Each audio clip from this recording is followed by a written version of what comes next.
I'm Dr. K. And I'm Chef D. We're here with a couple more exercises for you today. Next exercise we're going to teach you rotisserie funky chicken. So having good shoulder range of motion is essential.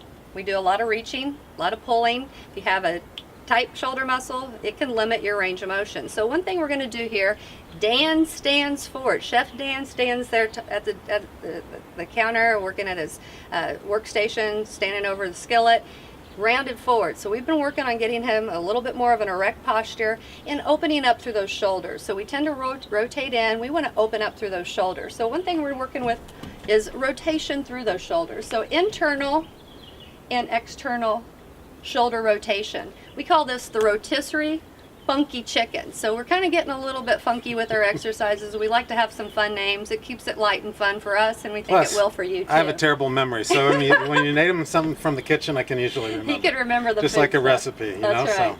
So he wants to keep those shoulders straight out, or those elbows straight out from his shoulders. He doesn't want to go back too much with the shoulders, and just rotate those palms down and back up, working on internal and external rotation. And again, this is something that doesn't look like you're doing anything, but you can really feel it. You can feel it in your shoulders. You feel your body opening up. You feel more awake.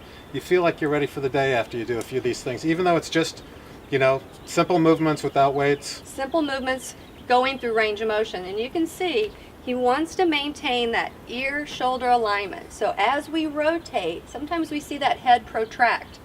Got to work to maintain that postural alignment, that spinal neutral alignment. So that's something you're working with while you're doing the exercise. So you can really see how that can change the range and change the feel of the exercise for him. You can feel that tightness, but he's actually improved a lot on this. His range of motion has increased a lot, and he's actually got a lot better health in his shoulders.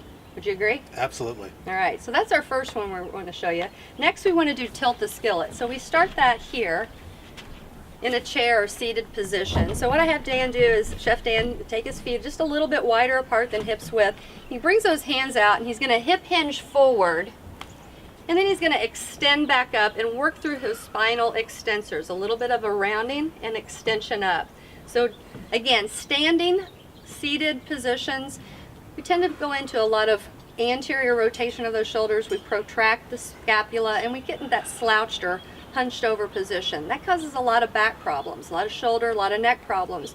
So one thing we want to do is really work on our erector spinae group, the extensors in our spine that run right along the spinal column that help us stand up.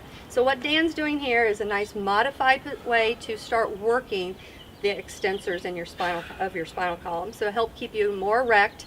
These are muscles that are postural stabilizers. They need some endurance. They need to be able to hold you up all day long, keep you energized. When your muscles